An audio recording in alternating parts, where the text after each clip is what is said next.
Class के बच्चे और साथ ही साथ 11th क्लास के स्टूडेंट्स, आज की क्लास केमिस्ट्री की क्लास है जिसमें आप सभी विद्यार्थियों को जो चैनल से जुड़े हैं या प्रतिदिन वीडियो देख रहे हैं, मैं उन सारे विद्यार्थियों को धन्यवाद देता हूं और आज की क्लास में सभी विद्यार्थियों का स्वागत करता हूं। तो ये विद्यार्थी आज फिर आप दोनों क्लास के बच्चों के लिए एक नई टॉपिक लेकर के आए हैं जिसको बोलते हैं एटॉमिक स्ट्रक्चर, जिसको कहते हैं परमाणु संरचना। क्या बोलते हैं? परमाणु संरचना। तो हम लोग केमिस्ट्री के दुनिया में जैसे प्रवेश करते हैं वैसे हम लोग का मुलाकात होता है परमाणु से। और चूंकि केमिस्ट्री का जो आधुनिक परिभाषा हो गया है वह पहले की परिभाषा से देखिए बिल्कुल हट गया है। नहीं, आज की परिभाषा में देखते हैं विद्यार्थी यही कहता है कि विज्ञान की वह शाखा, चाहे तो आप नोट कर लीजिएगा कि विज्ञान की वह शाखा जिसके अंतर्गत परमाणु एवं अणु के बारे में अध्ययन किया जाता है उसे हम केमिस्ट्री कहते हैं। लिख लिया? विज्ञान की वह शाखा जिसके अंतर्गत, विज्ञान की वह शाखा जिसके अंतर्गत परमाणु एवं अणु के बारे में अध्ययन किया जाता है उसे केमिस्ट्री या रसायन शास्त्र कहते हैं। ठीक है, लंबी परिभाषा की जरूरत अब नहीं है। तो देखिए, सबसे पहले आता है बात की परमाणु। परमाणु है क्या? नहीं, ये बहुत पहले से लोग सुनते आ रहे हैं कि परमाणु बम पटक दिया, अमेरिका ने नागासाकी पर, हिरोशिमा पर परमाणु बम गिरा दिया। परमाणु तो हकीकत में ये परमाणु जो शब्द है, ये शब्द आपका ग्रीक के रहने वाला एक दार्शनिक था, जिस दार्शनिक का नाम था कनाद। देखिए, यही जो देख रहे हो कनाद, ये आपका ग्रीक के रहने वाला था। यही अपने अनुभव के आधार पर, वैज्ञानिक नहीं था, दार्शनिक का, फिलोसफर था। और ये समझे कि कनाद ने ही लोगों को बताया सबसे पहले कि दुनिया में जितनी भी पदार्थ है वह पदार्थ इतना छोटे छोटे कणों के मिलने से बनी है कि जिसे हमारी आंखें देख नहीं सकती है। अब जिसे हमारी आंखें देख नहीं सकती है, जिसको हम लोग मतलब देखने के लिए माइक्रोस्कोप का सहारा लेते हैं, तो उतने छोटे कण का नाम ही कनाद ने परमाणु रख दिया। परमाणु का मतलब हो गया अंतिम कण, माने पदार्थ के अंतिम कण, माने उससे भी और छोटा नहीं कर सकते हैं। अंतिम जो कण होता है उसी को कनाद ने परमाणु कह दिया या उसी को एटॉमस कहा, यानी जो बाद में जाकर के एटम कहलाया। इसलिए हम लोग कहते हैं कि अगर तुम लोग से कोई पूछता हो कि परमाणु का आविष्कार किसने किया, तो परमाणु शब्द का जो आविष्कार किया वह बोलना कि कनाद ने किया। किसने किया? कनाद ने किया। अब देखिए, कनाद के बाद वैज्ञानिक आया जिसका नाम था जॉन डाल्टन। क्या नाम था? John Dalton. अब जॉन डाल्टन नहीं कहा जाए तो परमाणु शब्द जो था उसको आगे बढ़ाने का और काम किया, उस पर जो है आगे व्याख्या किया। उन्होंने जो है परमाणु से संबंध में एक कहानियां तैयार किया, कुछ नियम बताए, वो सिद्धांत बताया। और जॉन डाल्टन ने जो सिद्धांत बतलाया उसे हम लोग आज डाल्टन का परमाणुवाद सिद्धांत कहते हैं। बात समझिएगा? जॉन डाल्टन ने ही परमाणु के संबंध में यानी कुछ बातें बताए, उन्होंने कुछ सिद्धांत का प्रतिपादन किया, नियम बताया, उसी नियम का नाम पड़ गया परमाणुवाद सिद्धांत। कौन सी सिद्धांत, परमाणुवाद सिद्धांत, मैंने परमाणु का कहानी स्टोरी बताया उन्होंने। उस परमाणुवाद सिद्धांत में देखिए जॉन डाल्टन परमाणु के बारे में बोलता है क्या चीज कि देखिए दुनिया में जितना भी तत्व है, उनके जमाना में तो बहुत कम तत्व था, लेकिन उन्होंने जितना भी तत्व का आविष्कार हुआ था, जॉन डाल्टन ने सभी तत्वों का अध्ययन करने के बाद बताया कि किसी भी तत्व का, हाइड्रोजन है, ऑक्सीजन है, बेरियम है, मैग्नीशियम है, यूरेनियम है, सिल्वर है, सोना है, आयरन है, तांबा, सब तत्व का नाम है। तो कहता दुनिया में जितने भी तत्व है, उस तत्व का जो सबसे अंतिम कण होता है, बात कर रहे हो, सबसे अंतिम कण, स्मॉलेस्ट पार्टिकल्स ऑफ एलिमेंट्स, माने तत्व का जो सबसे छोटा कण होता है, उसी कण के बारे में डाल्टन ने बताया कि परमाणु तत्व का अत्यंत सूक्ष्मतम कण होता है, जिसे न तो हम किसी विधि से बना सकते हैं और न तो किसी विधि से विनाश ही कर सकते हैं। बात समझिएगा, परमाणु अविनाशी होता है।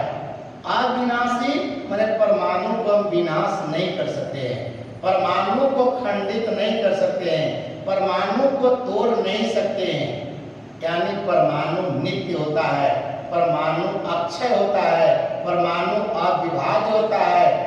यानी ये बात बताया जॉन डाल्टन ने, सारे दुनिया को लोग जान गया कि परमाणु ही तत्व का सबसे अंतिम कण होता है, इससे आगे हम नहीं तोड़ सकते हैं या उसे खंडित नहीं कर सकते हैं।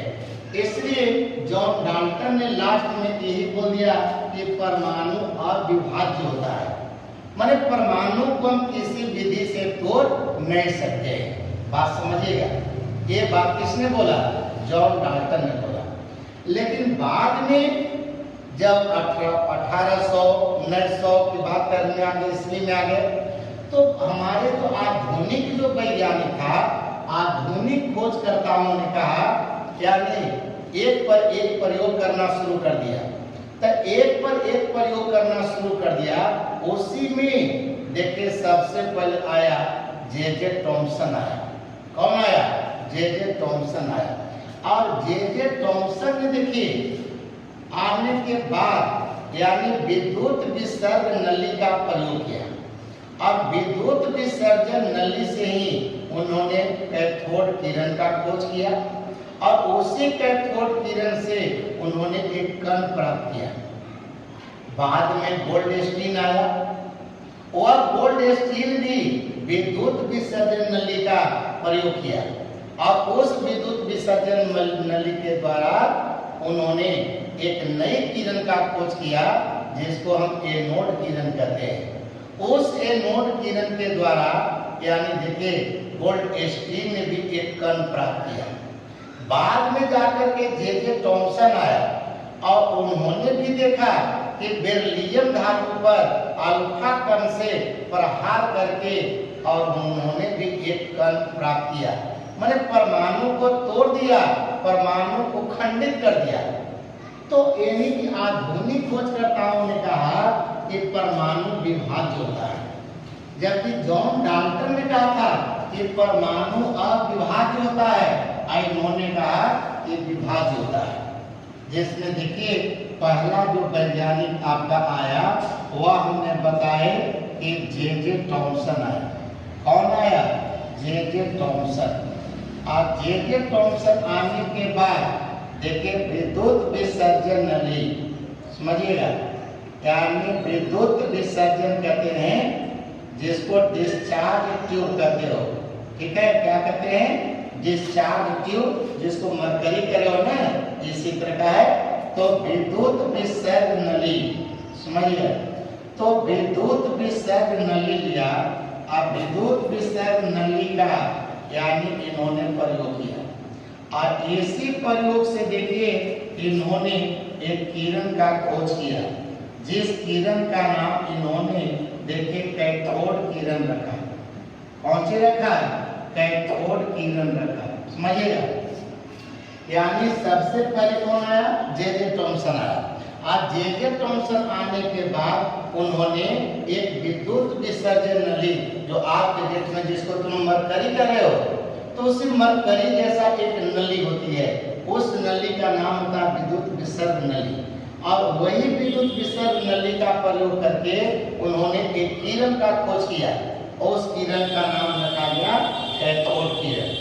यही जो कैथोड किरण का यानी जो खोज हुआ, समझिएगा, तब कैथोड किरण से कैथोड किरण में यानी कि कण मिला, ठीक है, उसी कण का नाम इन्होंने यानी इलेक्ट्रॉन रख दिया। क्या रख दिया? नाम इलेक्ट्रॉन रख दिया, समझिएगा। तो ये इलेक्ट्रॉन का खोज आपने किस कौन कर दिया? जे थॉमसन ने कर दिया। किसने कर दिया? जे थॉमसन किया। बाद में देखिए आपका वैज्ञानिक आया, उसका नाम था गोल्डस्टीन, समझिएगा। और ये जो गोल्डस्टीन जो वैज्ञानिक रहा, इन्होंने भी जे थॉमसन के प्रयोग को दोहराया। और जे थॉमसन का प्रयोग था यानी विद्युत विसर्जन नली, या जिसको कहता है विद्युत विसर्जन भी कह सकते हो, या विद्युत विसर्जन नली जिसको हम लोग कहते हैं डिस्चार्ज ट्यूब कहते हैं। और इसी नली से उन्होंने एक किरण का खोज किया, जिस किरण को कहते हैं एनोड किरण। कौन किरण? एनोड किरण कहते हैं। आप समझिएगा, गोल्डस्टीन वैज्ञानिक का नाम था, उन्होंने भी विद्युत विसर्जन नली का प्रयोग किया और अंदर से एक किरण का खोज किया, उस किरण का नाम रखा गया एनोड किरण। और यही एनोड किरण से जाकर के उन्होंने प्रोटॉन का खोज किया। किसका खोज किया? प्रोटॉन का खोज कर दिया। बाद में जाकर के, बहुत बाद में, यानी जे थॉमसन और गोल्डस्टीन जब ये आपका केमिस्ट्री के दुनिया में आया और प्रयोग करना शुरू कर दिया, तब ये दोनों मिलकर के दुनिया को ही बताया कि परमाणु को हम तोड़ सकते हैं, उसको विभाजित कर सकते हैं और उसके अंदर से भी छोटे छोटे कण प्राप्त कर सकते हैं। और जे थॉमसन ने प्राप्त भी किया, जिसका नाम उन्होंने इलेक्ट्रॉन रख दिया। दूसरा वैज्ञानिक गोल्डस्टीन आया, उन्होंने एनोड किरण का खोज किया और उसी में एक कण मिला, उस कण का नाम उन्होंने रख दिया प्रोटॉन। तब देखिए तीसरा वैज्ञानिक जो आया, वह वैज्ञानिक का नाम था जेम्स चैडविक, समझिए। अब ये जेम्स चैडविक जो आया, ये जेम्स चैडविक ने देखा यह क्या हुआ कि यहाँ पर देखिए बेरिलियम धातु, समझिए, तब बेरिलियम धातु पर यानी अल्फा, क्या बोलते हैं इसको? अल्फा बोलते हैं। तो अल्फा कण, ठीक है, बेरिलियम धातु पर यानी कि अल्फा कण से प्रहार किया और प्रहार करने के बाद इन्होंने भी एक कण का खोज किया। तो जेम्स चैडविक ने जो कण का खोज किया, वह कण हकीकत में उदासीन था, माने उस पर कोई आवेश नहीं था, इसलिए इस कण का नाम इन्होंने रख दिया न्यूट्रॉन। क्या रख दिया? न्यूट्रॉन रख दिया, ठीक है। तो इस तरह से जे थॉमसन, गोल्डस्टीन और जेम्स चैडविक, इस सब के सहयोग से परमाणु को तोड़ दिया गया, परमाणु को खंडित कर दिया। यानी उस समय तक तुम्हारा विज्ञान बहुत आगे बढ़ गया था, इलेक्ट्रॉनिक माइक्रोस्कोप का खोज हो गया था और उसी इलेक्ट्रॉनिक माइक्रोस्कोप से परमाणु को विशाल रूप में देखा, बड़ा रूप में देखा और उसको तोड़ने का काम किया। बात समझ गया? अब यहाँ पर देखिए चैप्टर का नाम है परमाणु संरचना। तब पहले तो हमने देखा परमाणु, अब संरचना के मतलब क्या होता है इसके बारे में समझिएगा। देखिए एक हो गया परमाणु का आकार, समझिए, और एक होता है आकृति, ये समझना, और एक होता है संरचना, ये अलग चीज है। आकार भी अलग, उसकी आकृति शब्द अलग और संरचना भी अलग। मतलब क्या हुआ कि जैसे तुम लोग को बोला कोई आदमी कि आप अपने मकान की संरचना बताइए, तब मकान की संरचना का मकान का भीतर में कौन कहाँ पर कैसे कैसा रूम बना हुआ है, कहाँ पर आपका किचन है, कहाँ स्टडी रूम है, कहाँ पर सोने का रूम है, आप सब बता रहे हैं। तो जब कमरे मकान के अंदर की बात बता रहे हो तो एक कहलाता मकान की संरचना। उसी प्रकार से अगर कोई आदमी कहता है कि परमाणु संरचना बोलता है, समझिएगा, तो परमाणु संरचना का मतलब हो गया, समझिए सब लड़के, कि परमाणु, ठीक है, यानी परमाणु में यानी उपस्थित, ठीक है, यानी उपस्थित कणों की स्थिति, ठीक है, स्थिति या यानी व्यवस्था, समझेगा। कहते हैं कि परमाणु में उपस्थित होता है, कहते हैं कि आपका कण हो गया, इलेक्ट्रॉन प्रोटॉन न्यूट्रॉन हो गया। तो ये जो उपस्थित जो कण है, ये कण कहाँ है, ये बात बताना है। तो परमाणु में उपस्थित कणों की स्थिति या व्यवस्था, या कहते हैं कि वितरण, ठीक है, या वितरण कहते हो, वितरण को ही कहा जाता है परमाणु संरचना। बात समझिएगा, परमाणु संरचना को कह दिया, एक मतलब है कि परमाणु का आकार नहीं बताना है, परमाणु की आकृति नहीं बताना है, बल्कि परमाणु में उपस्थित जो कण है वह कण की व्यवस्था बताना है, उसकी स्थिति बताना है। तो अगर उसकी स्थिति बताया, व्यवस्था बता रहे हो, वितरण बता रहे हो, तो ये समझिए परमाणु संरचना हो गया। कौन सी हो गया, परमाणु जब संरचना, एटॉमिक स्ट्रक्चर कहता है, एटॉमिक स्ट्रक्चर का मतलब हो गया कि एटम के भीतर की बात आपसे पूछ रहा है।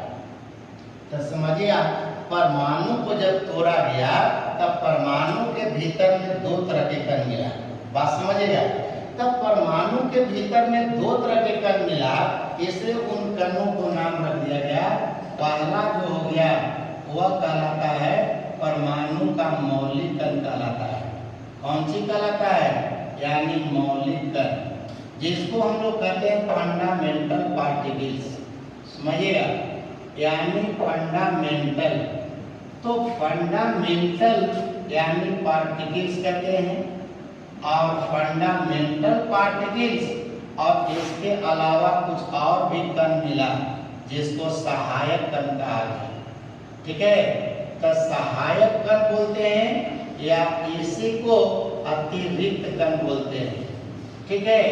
अतिरिक्त कण कहते हैं जिसको हम लोग बोलते हैं सब्सिडियरी, ठीक है, तो बोलते हैं सब्सिडियरी बोलते हैं, ठीक है। और इसी को हम लोग एक्स्ट्रा बोलते हैं, यानी एक्स्ट्रा पार्टिकल्स यानी ऑफ एटम्स, समझिए। तब परमाणु को जब तोड़ा गया तब तोड़ने के बाद यहाँ से दो तरह के कण मिला। एक वैसा कण मिला जो सभी तत्व के परमाणु में परमानेंट स्थायी था। तो वैसे कण जो अधिकांशतः परमाणु में पाया जाता है, 99 परमाणु में पाया जाता है, तब उसी को परमाणु का मौलिक कण कहते हैं। लेकिन परमाणु के भीतर वैसे भी कुछ कण होते हैं जो अस्थायी होता है, क्षणिक होता है, सबों में नहीं होता है। कुछ परमाणु में होते हैं तो कुछ में नहीं भी होते हैं, और होते भी हैं तो अस्थायी नहीं होते हैं बल्कि क्षणिक होते हैं। तो जो अस्थायी नहीं होते हैं, क्षणिक होते हैं, वैसे कण को ही परमाणु का सहायक कण कहा गया या अतिरिक्त कण कहा गया। तो परमाणु के अंदर में समझिएगा कि दो प्रकार के कण होते हैं, जिसको मौलिक कण और अतिरिक्त कण कहते हैं। इसी कण से आप लोग के कल के वीडियो में अवगत कराएंगे वह कौन कौन सा कण है जिसको मौलिक कण कहते हैं और किसको हम अतिरिक्त कण कहते हैं। तब तक इतना वीडियो को आप समझिएगा। इसके बाद अगले दिन की कहानी फिर अगले दिन होगी। आज यहीं पर क्लास को स्टॉप करते हैं। ठीक है, उतार लीजिए आप लोग बोर्ड पर से। धन्यवाद, गुड नाइट।